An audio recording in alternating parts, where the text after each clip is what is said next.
নমস্কার বন্ধুরা, রকি কিচেনের তরফ থেকে সকলকে স্বাগত জানাচ্ছি। আবার একটা রেসিপি আপনাদের মাঝখানে শেয়ার করতে চলেছি, সেটা হলো সুজির মোহনভোগ। তাহলে চলুন দেখে নেওয়া যাক আজকের রেসিপি। ওভেনে একটা কড়াই বসিয়ে তাতে দিয়ে দিয়েছি কিছুটা পরিমাণে ঘি। ঘিটা কিন্তু গলে গেছে। এখন দিয়ে দেবো ঘিয়ের মধ্যে 200 গ্রাম সুজি।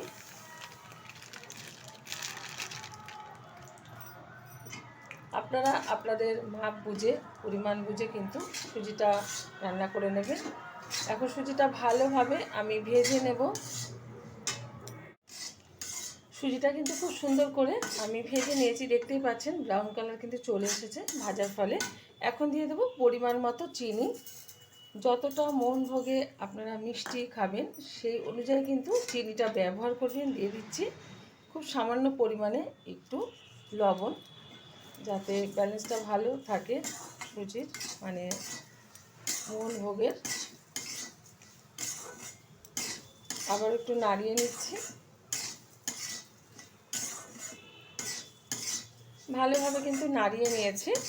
এখন এর মধ্যে দিয়ে দেব এই যে এখানে আগে থেকে গরম করে রেখেছি দুধ, এই যে এখনও কিন্তু ধোয়া উঠছে, এটা দিয়ে দিচ্ছি। আস্তে আস্তে করে দেবো, নাহলে কিন্তু যেহেতু ছোটো কড়াই ছিটে আসবে গায়ে।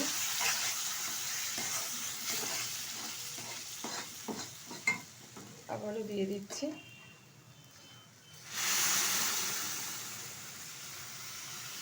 এখানে কিন্তু আপনারা দুধের বদলে, মানে এতটা দুধ না, খানিকটা দুধ আর খানিকটা জল দিয়ে ব্যবহার করতে পারেন এই মোহনভোগে। আমি পুরোটাই দুধ ব্যবহার করলাম। এবার ভালোভাবে একটু নেড়ে নেব, যাতে চাকা চাকা ভাব না থাকে মোহনভোগের মধ্যে।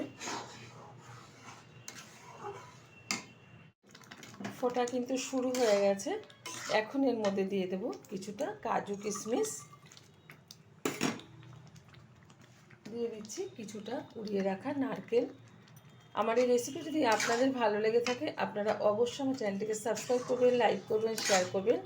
আর এরকমভাবে যে কোনো অনুষ্ঠান বলো আর বাড়িতেই বলো, আপনারা মোহনভোগ বানিয়ে খেয়ে দেবেন। আশা করি ভীষণ ভীষণ ভালো লাগবে। যারা জানেন না সুজির মোহনভোগ বানাতে, তারা অবশ্যই ট্রাই করবেন। ছোট থেকে বড় প্রত্যেকেরই ভালো লাগবে। মোহনভোগটা কিন্তু হয়ে গেছে, নামিয়ে ঢেলে দিচ্ছি একটা বাটিতে। দেখা হবে পরের ভিডিওতে নতুন কোনো রেসিপি নিয়ে। ধন্যবাদ।